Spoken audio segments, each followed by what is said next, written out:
Good morning all students.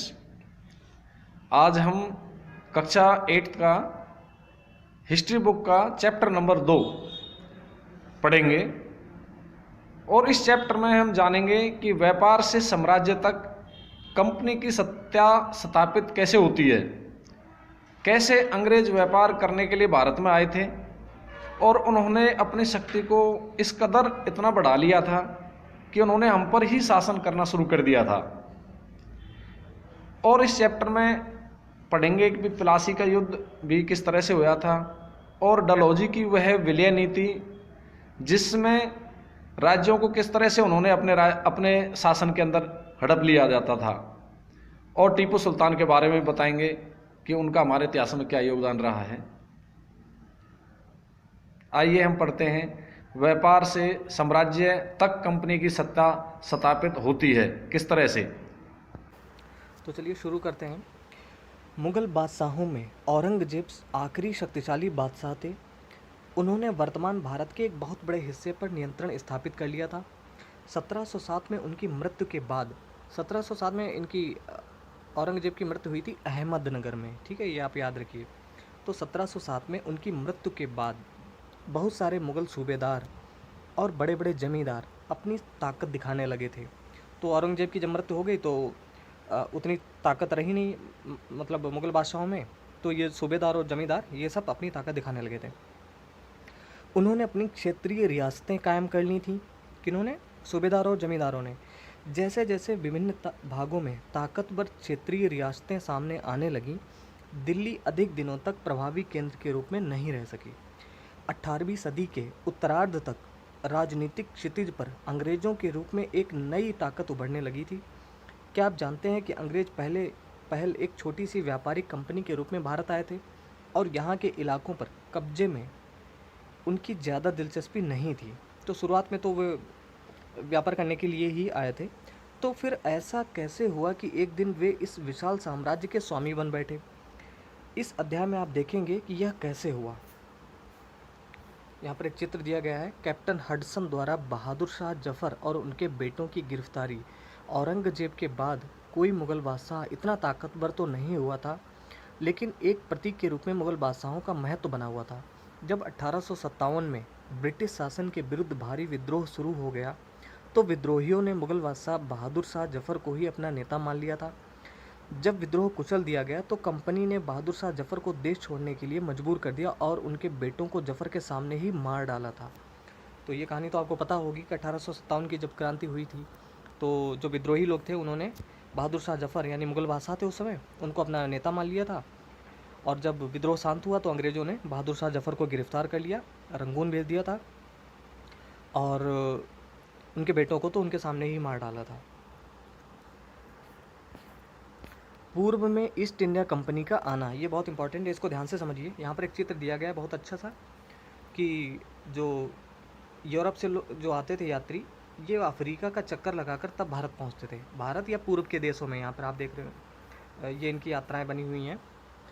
तो और बाद में तो जब सुएज नहर खोल दी गई तो इनका ये रास्ता थोड़ा करीब हो गया था।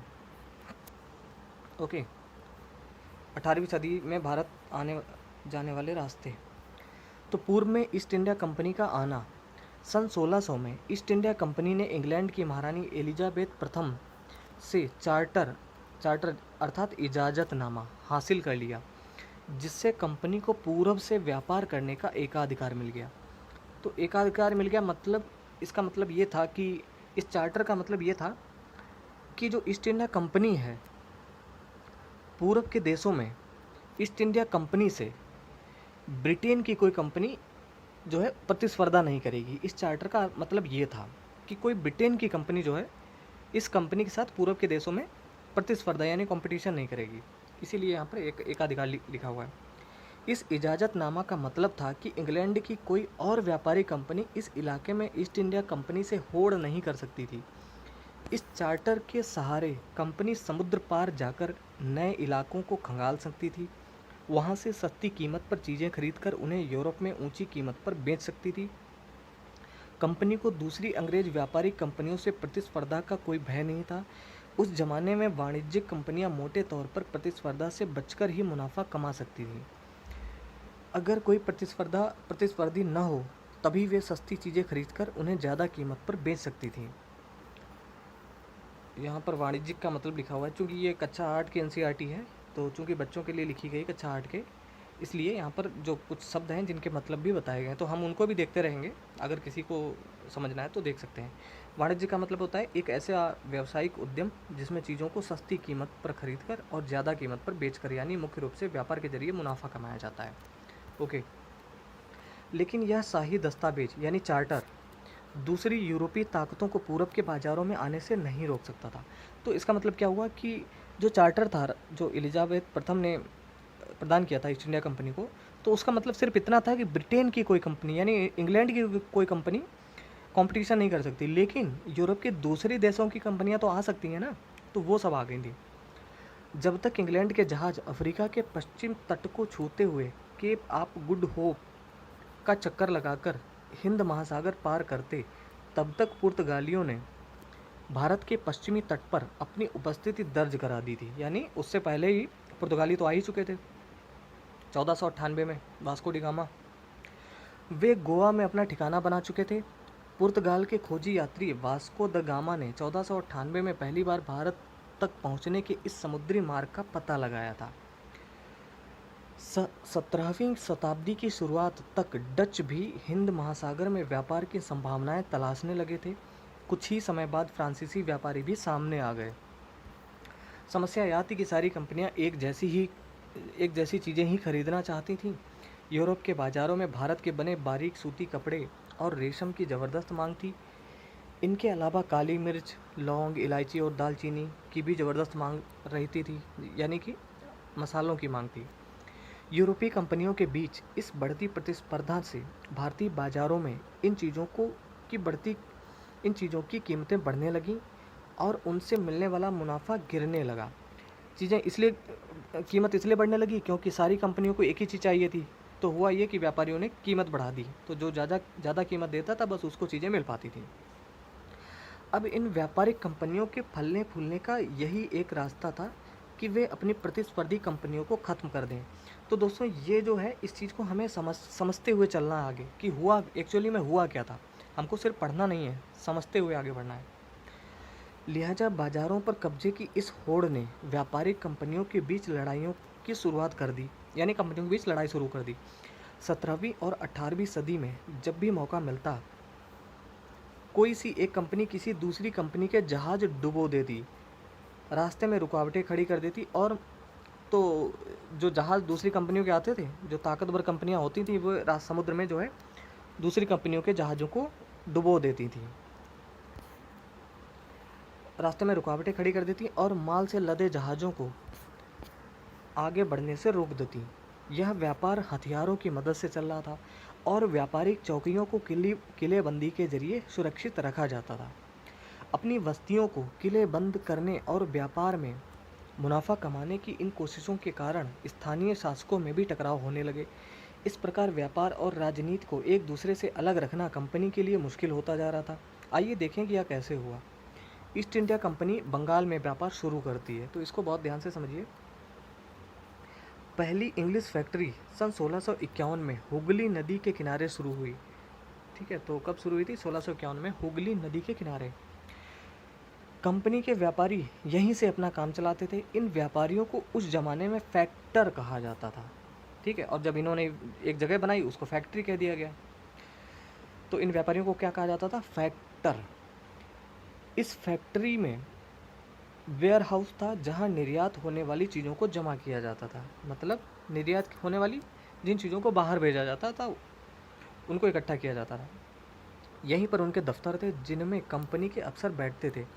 जैसे जैसे व्यापार फैला, कंपनी ने सौदागरों और व्यापारियों को फैक्ट्री के आसपास आकर बसने के लिए प्रेरित किया। तो मतलब उन्होंने अंग्रेज़ों ने कहा कंपनी ने कि जो है जहाँ पर हमारा ऑफिस है उसी के आसपास आप अपनी बस्तियाँ बना लो आकर।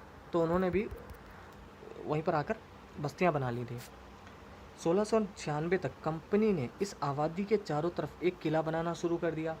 2 साल बाद उसने मुग़ल अफसरों को रिश्वत देकर 3 गांवों की ज़मींदारी भी खरीद ली। उसने मतलब ईस्ट इंडिया कंपनी ने मुग़ल अफसरों को रिश्वत देकर 3 गांव की जमींदारी भी खरीद ली। इनमें से एक गांव था कालीकाता था, जो बाद में कलकत्ता बना और आज जो कोलकाता है, ठीक है। अब इसे कोलकाता कहा जाता है। कंपनी ने मुगल सम्राट औरंगजेब को इस बात के लिए भी तैयार कर लिया कि वह कंपनी को बिना शुल्क चुकाए व्यापार करने का फरमान जारी कर दे, यानी कोई टैक्स ना लगाया जाए इन पर। तो इस बात के लिए तैयार कर लिया। फरमान का मतलब होता है एक शाही आदेश। कंपनी ज़्यादा से ज़्यादा रियायतें हासिल करने और पहले से मौजूद अधिकारों का ज़्यादा से ज़्यादा फ़ायदा उठाने में लगी हुई थी। उदाहरण के लिए औरंगजेब के फरमान से कंपनी को ही शुल्क व्यापार का अधिकार मिला था। कंपनी के जो अफसर निजी तौर पर व्यापार चलाते थे उन्हें यह छूट नहीं थी। तो एक बात यहाँ पर आप ध्यान रखिए कि जो औरंगजेब ने जो फरमान जारी करके जो शुल्क मुक्त व्यापार का अधिकार दिया था, वो सिर्फ कंपनी को दिया था। बाकी जो दूसरे अफसर थे कंपनी के, उनको ये अधिकार नहीं मिला था। लेकिन उन्होंने भी शुल्क चुकाने से इनकार कर दिया। मतलब कि जो कंपनी के अफसर थे उन्होंने भी कहा कि नहीं, हमारे अपने निजी व्यापार होगा, उसमें भी हम शुल्क नहीं चुकाएंगे। इससे बंगाल में राजस्व वसूली बहुत कम हो गई। ऐसे में भला बंगाल के नवाब मुर्शीद कुली खान विरोध क्यों न करते। तो मुर्शीद कुली खान के बारे में हमने पिछले अध्याय यानी चैप्टर 1 में पढ़ा था। मद्रास के जहाज़ों से सामान लाती स्थानीय नौकाएं विलियम सिम्पसन द्वारा बनाया गया चित्र 1867 का है ये। तो मद्रास के एक बंदरगाह का यहाँ पर बनाया गया है। व्यापार से युद्धों तक, यह रॉबर्ट क्लाइव का चित्र। तो कैसे कंपनी व्यापार करने आई थी और फिर युद्ध करने लगी, तो उसको समझिए। और इसके बाद ही हमको समझ में आएगा कि प्लासी का युद्ध हुआ क्यों। तो व्यापार से युद्धों तक 18वीं सदी की शुरुआत में कंपनी और बंगाल के नवाबों का टकराव काफ़ी बढ़ गया था। औरंगजेब की मृत्यु के बाद बंगाल के नवाब अपनी ताकत दिखाने लगे। उस समय दूसरी क्षेत्रीय ताकतों की स्थिति भी ऐसी ही थी। मुर्शीद कुली खान के बाद अली वर्दी खान, तो मुर्शीद कुली खान के बाद कौन नवाब बना था? अली वर्दी खान। और उसके बाद सिराजुद्दौला बंगाल के नवाब बने। तो ये क्रम आप याद रखिए। तो मुर्शीद कुली खान, फिर अली वर्दी खान, उसके बाद सिराजुद्दौला। ये सभी शक्तिशाली शासक थे। उन्होंने कंपनी को रियायतें देने से मना कर दिया। यानी ये जो नवाब थे, मुर्शीद कुली खान, अली वर्दी खान, सिराजुद्दौला, इन्होंने ईस्ट इंडिया कंपनी से कहा कि हम आपको रियायतें नहीं दे पाएंगे। व्यापार का अधिकार देने के बदले कंपनी से नजराने मांगे। उसे सिक्के ढालने का अधिकार नहीं था और उसकी किलेबंदी को बढ़ाने से रोक दिया। कंपनी पर धोखाधड़ी का आरोप लगाते हुए उन्होंने दलील दी कि उसकी वजह से बंगाल सरकार की राजस्व वसूली कम होती जा रही है और नवाबों की ताकत कमज़ोर पड़ रही है। कंपनी टैक्स चुकाने को तैयार नहीं थी। उसके अफसरों ने अपमानजनक चिट्ठियां लिखी और नवाबों व उनके अधिकारियों को अपमानित करने का प्रयास किया। तो ये प्रयास किया ईस्ट इंडिया कंपनी ने, क्योंकि जो सिराजुद्दौला, मुर्शीद कुली खान, अली वर्दी खान जैसे जो वहाँ के नवाब थे, उन्होंने विरोध किया कंपनी का कि भाई देखो, हम यहाँ पर जो है ज़्यादा छूट आपको नहीं दे सकते क्योंकि राजस्व कमी हो रही है, हमारा दूसरे काम जो है वो नहीं चल पा रहे हैं और हमारी ताकत जो है कम होती जा रही है। तो फिर हुआ ये कि कंपनी के जो अफसर थे उन्होंने उनको ख़राब चिट्ठियाँ लिखी, उसमें गाली गलौज लिख कर भेजा, उनको अपमानित किया। कंपनी का कहना था कि स्थानीय अधिकारियों की बेतुकी मांगों से कंपनी का व्यापार तबाह हो रहा है। व्यापार तभी फल फूल सकता है जब सरकार शुल्क हटा ले। कंपनी को इस बात का भी यकीन था कि अपना व्यापार फैलाने के लिए उसे अपनी आबादी बढ़ानी होगी, गांव खरीदने होंगे और किलों का पुनर्निर्माण करना होगा। ये टकराव दिनों दिन गंभीर होते गए। अंततः इन टकरावों की परिणति प्लासी के प्रसिद्ध युद्ध के रूप में हुई। तो अब एक चीज़ आपको क्लियर हो गई होगी कि आखिर प्लासी का युद्ध हुआ क्यों था। तो उसकी वजह यही थी कि ईस्ट इंडिया कंपनी और बंगाल के नवाबों के बीच जो टकराव हुआ, उसी वजह से प्लासी का युद्ध हुआ। तो अब हम जानेंगे कि प्लासी का युद्ध क्यों हुआ। यहाँ पे लिखा हुआ है कठपुतली। यह एक खिलौना होता है जिसे एक आप धागे के सहारे अपने हिसाब से नचाते हैं, जो किसी और के इशारों पर चलता है। उससे भी मजाक उड़ाने के लिए अक्सर कठपुतली कहा जाता है। तो ठीक है, प्लासी का युद्ध क्या था और बहुत ज़्यादा इम्पॉर्टेंट है। क्या आप जानते हैं कि प्लासी का यह नाम किस तरह पड़ा? दरअसल असली नाम पलाशी था, जिसे अंग्रेज़ों ने बिगाड़ कर प्लासी कर दिया था। इस जगह को पलाशी यहाँ पाए जाने वाले पलाश के फूलों के कारण कहा जाता था। पलाश के खूबसूरत लाल फूलों से गुलाल बनाया जाता है, जिसका होली पर इस्तेमाल होता है। ओके, चलिए, तो ये भी जान लिया कि भाई प्लासी नाम कहाँ से पड़ा। तो प्लासी का युद्ध, इसको बहुत ध्यान से देखिए। सन 1756 में अली वर्दी खान की मृत्यु के बाद सिराजुद्दौला बंगाल के नवाब बने। कंपनी को सिराजुद्दौला की ताकत से काफ़ी भय था। तो जो हाँ, सिराजुद्दौला की जगह कंपनी एक ऐसा कठपुतली नवाब चाहती थी जो उसे व्यापारिक रियायतें और अन्य सुविधाएं